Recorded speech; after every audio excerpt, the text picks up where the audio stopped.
Dans cette vidéo, on va s'intéresser à la correction de l'exercice 3 du parcours vert sur les fonctions affines et linéaires. Dans l'exercice, il s'agissait de retrouver les expressions algébriques des fonctions qui étaient représentées graphiquement ici. Donc on repère déjà qu'on a l'axe des abscisses qui est gradué, pour 2 carreaux, on a une unité. Et pour l'axe des ordonnées, pareil, 2 carreaux correspondent à une unité. Ensuite, on peut déjà se débarrasser de certaines fonctions qui sont peut-être un petit peu plus faciles à repérer. La fonction violette, ici on voit que c'est une fonction qui est constante. Qui dit fonction constante dit que quel que soit le nombre qu'on entre dans la machine, dans la fonction, le processus va faire ressortir un nombre constant. Et ici, en l'occurrence, on est à la hauteur 2, à l'ordonnée 2. Donc la fonction u, pour n'importe quel nombre x, va faire ressortir la valeur 2. Donc on peut donner l'expression de la fonction u de x qui est égale à 2.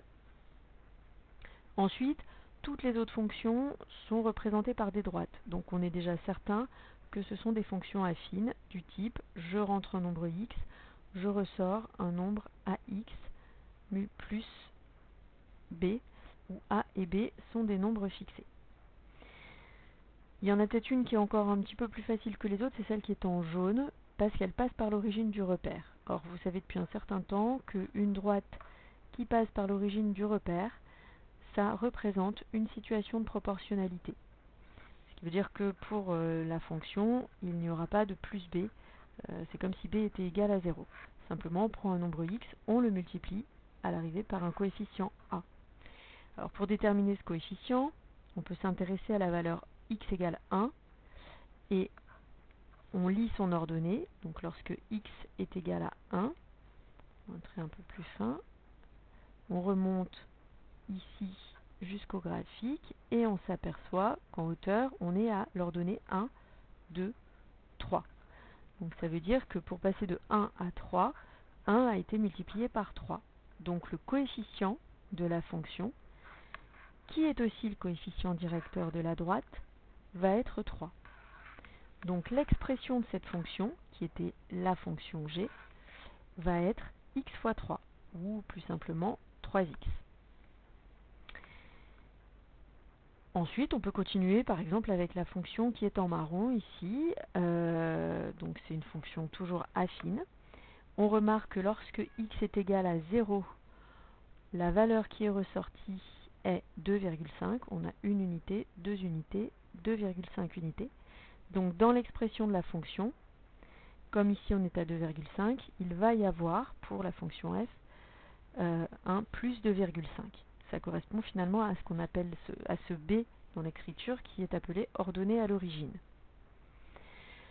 Ensuite, on peut regarder ce qui se passe lorsque x augmente de 1. Je vais prendre une autre couleur pour le schématiser.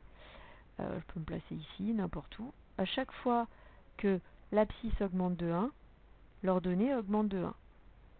Si l'abscisse augmente de 1, l'ordonnée augmente de 1, et ainsi de suite.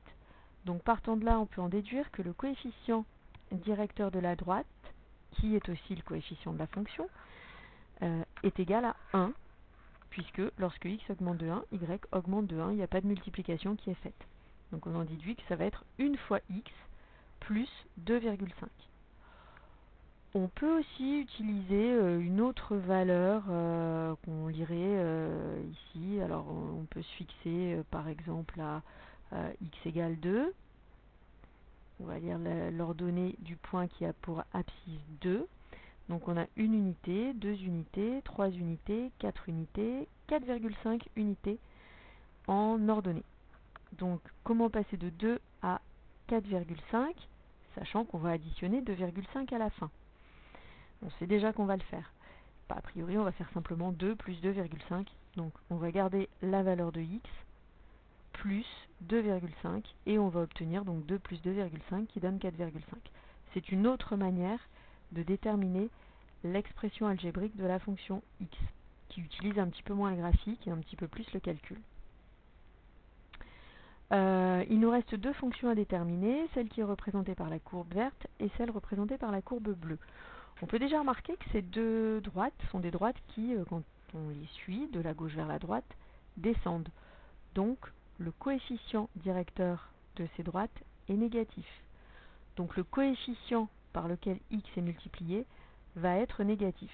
On voit déjà sur les résultats qui sont déjà inscrits ici. Alors si je m'intéresse pour commencer à la fonction qui était en bleu, bleu turquoise un petit peu.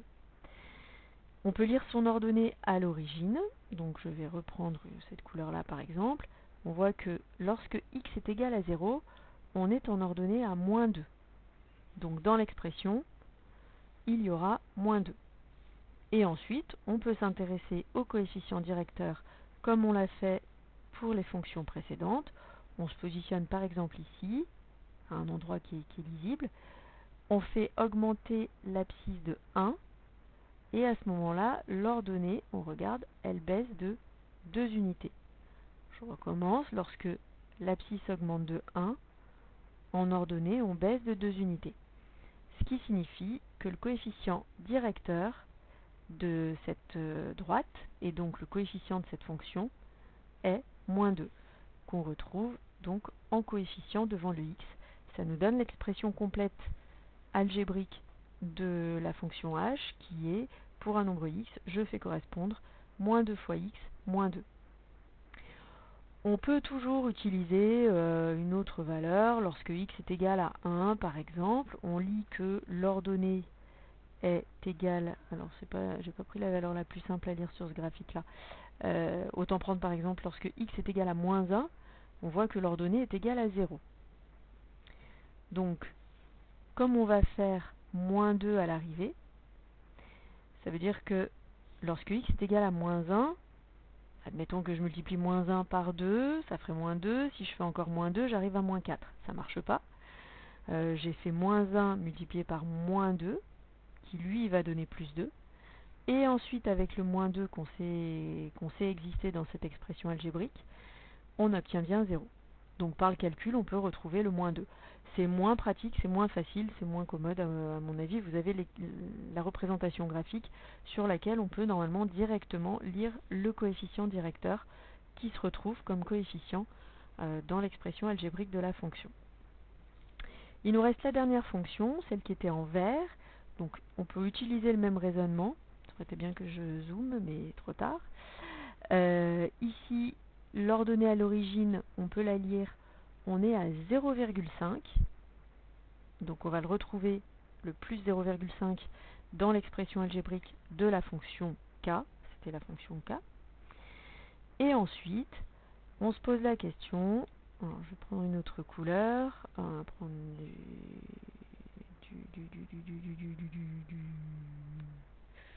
pas du vert comme ça. Hop, tant pis, j'avais déjà, oui, elle existait déjà. Allez, ce sera plus simple. Je reprends le vert. Donc si je pars ici, que je fais augmenter x, donc l'abscisse d'une unité, en ordonnée, je descends de 1, 2, 3, 4 unités. Je peux le retrouver en partant un petit peu plus haut, c'est un petit peu difficile, mais quand x augmente de 1, en ordonnée, on descend de 1, 2, 3, 4 unités. Je me suis mal positionné, il était là en fait le point. Pas très visible sur le graphique que j'ai à mon écran. Mais ça c'est faux.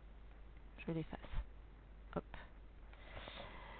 Donc on a bien 4 unités de descente lorsque l'abscisse augmente de 1.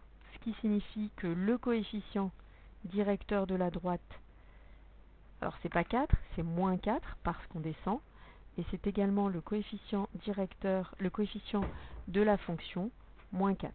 Donc à ce moment-là, la fonction k a pour expression algébrique, je prends un nombre x et je lui fais correspondre moins 4 fois x plus 0,5.